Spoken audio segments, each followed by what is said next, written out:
how about you climb down off your cross, use the wood to build a bridge, and get over it? Christopher Titus.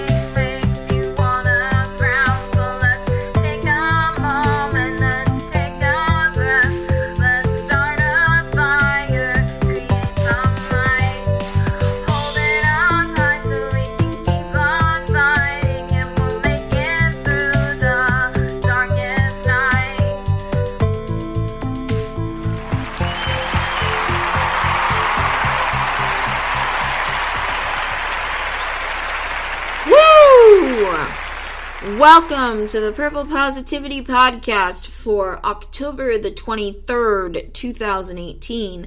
I am your host, the amazingly adorable Rebecca Thistle, podcasting to you live-ish from my new used desk, which is not quite so new anymore, but still very much used, in my apartment, which I call Jeffrey Thistlework. Yas. Sometime after I recorded last week's show, I said, I gotta go back to doing this just once a week. Like, there was a period of time there where doing this show 3 days a week was really beneficial to me. But with a lot of the things going on in my life, and particularly me working full-time hours, it's just easier on my stress levels to do this now. To do this once a week now. I may bump it back up, but we'll see how it works out. So that also kind of, takes a load off my brain. So, just so you know, for the foreseeable future, it's once a week on Tuesday. Actually, I'm recording this Monday night, but I will be posting it Tuesday morning. So, don't mean to fuck with your space-time continuum, just being honest. So, anyways. Now, that being said, if this were a professional podcast, and if I were an audio editing wizard, I'd have the audio for this already ready to go. But this isn't, I'm not, and I don't, so let's do this. So, I think this was in season 4, or maybe season 5, of Reba McEntire's sitcom from back in the early noughties called Reba.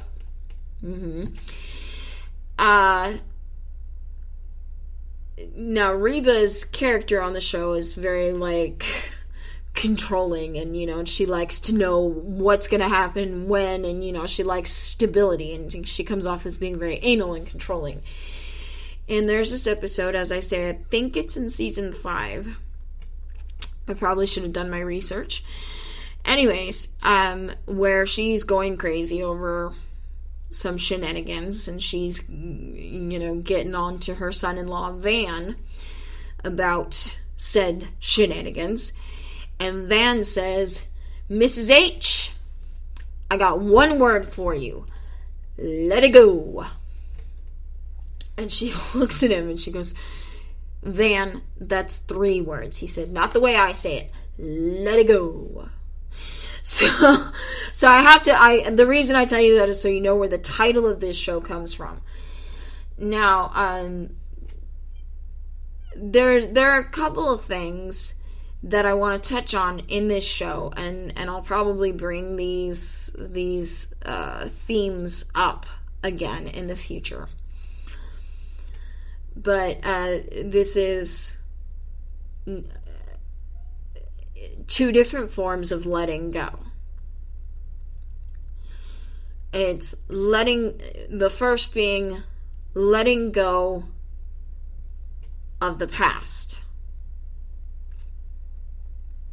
And it all comes together. And When I talk about letting go of the past, what I'm ultimately talking about is this concept that we hear so much about, but so few people really understand, and I'm still learning the true meaning of this concept, and that concept is forgiveness.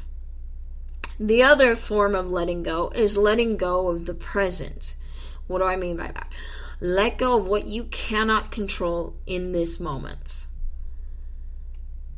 Let it go. In 12-step culture, they call that let go and let God. And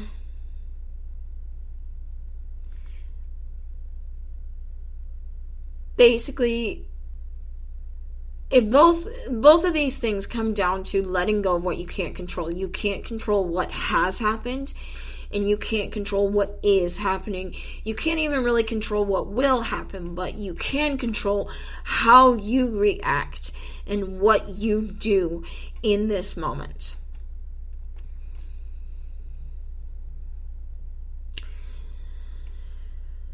So I started the show with my favorite Christopher Titus quote, line, whatever, because it just so perfectly embodies what I'm talking about here.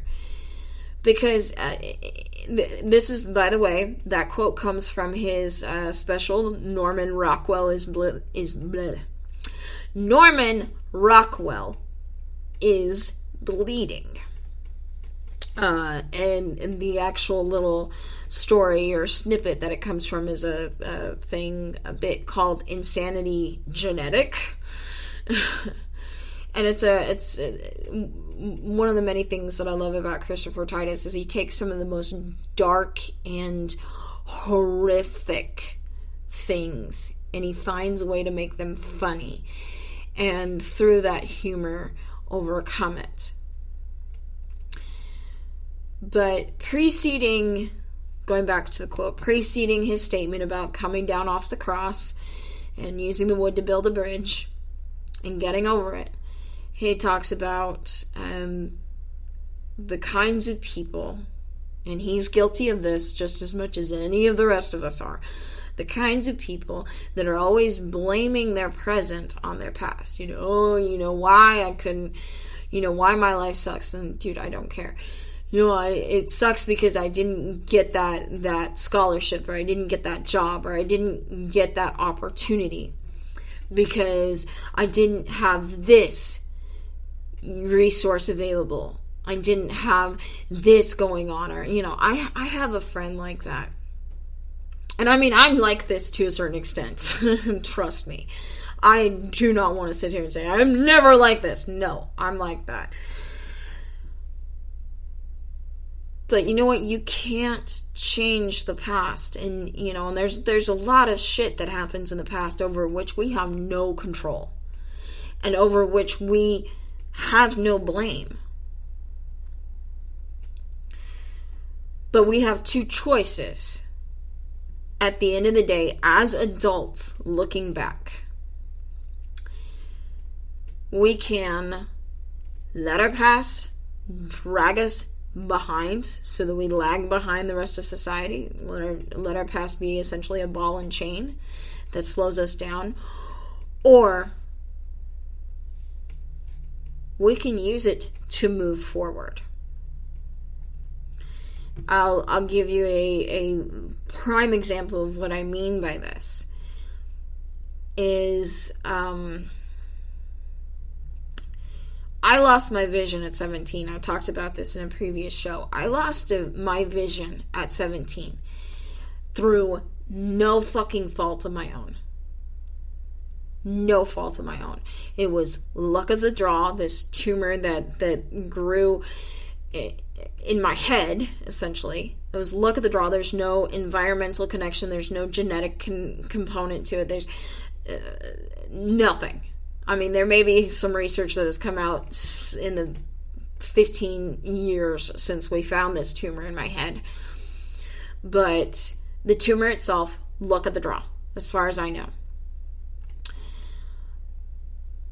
My dad didn't take me to a doctor. not my fucking fault. I mean, one could argue, oh, well, you could have said something, you could have done something, you could have reminded him, you could have done this, you could have done that. No, I was the child. It wasn't my responsibility to book that appointment and get me there. That wasn't my responsibility. I was the child, he was the parent. That was his responsibility, and he didn't do it. And as a result of that, this tumor that should not have been able to do this grew into my brain, cut off the flow of fluid, which caused pressure to build up, which caused my optic nerves to become inflamed, which caused me, some of the nerves to die, and caused me to be permanently, until science finds a way to fix it, permanently visually impaired. I don't have control over that. Now, when I look back on it now, I have two choices, and I've made both of these choices throughout my adult life. I can look back and go, my dad fucked up, and because my dad fucked up, my life is fucked up, and I can sit there and play the victim and hang on the cross and cry my eyes out over it, and I have. Again, let me be very clear about this. I have done it. Even actually fairly recently, I'm not gonna lie. I have my moments where I play the martyr regarding this. Now, my other choice, and I hope this is a choice that I have made more frequently, and I hope to continue to make more frequently. My other choice is to say, that's fucked up. But you know what? I'm not going to let that stop me. I'm not going to be defined by somebody else's mistake, by somebody else's shortcoming. Least of all my father's. Because that's my dad, y'all. It's my dad. He's not a perfect person, but he's my dad, and I love him. No matter how complicated and difficult our relationship is, and, we're not really on speaking terms right now, to be honest with you, but he's still my dad, and I still love him. And I don't want to hate him because of a mistake that he made. I don't want to, and I don't have to. I can be angry about it,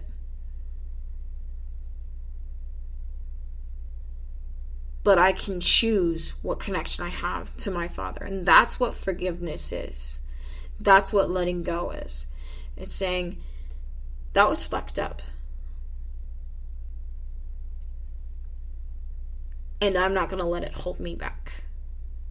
I'm not going to let it define me in a negative way. That's forgiveness. That's letting go of the past. And it's not easy. And it is a choice you have to make regularly. It's not a one-time, I forgive you, or I forgive that, or I forgive me, or I forgive. It's not a one-time thing. It is something you have to do over and over and over again. That's letting go of the past. That's forgiveness. So moving on to letting go of the present. Let it go. I have OCD. Actually, I'm sure y'all have seen this floating around on Facebook because I've seen it before, but I saw it the other day and I shared it again. Is that I have CDO. It's like OCD, but spelled alphabetically, as it should be. One of the components of having obsessive compulsive disorder is this almost insatiable, irresistible, insatiable need to control shit. Because you feel so out of control. You can't control your thoughts, and so you know, and so you have, I have these unwanted obsessive thoughts, and so as a result of having these unwanted obsessive thoughts, I have a tendency of counting things, repeatedly. I recently got into numerology, and that has turned into another like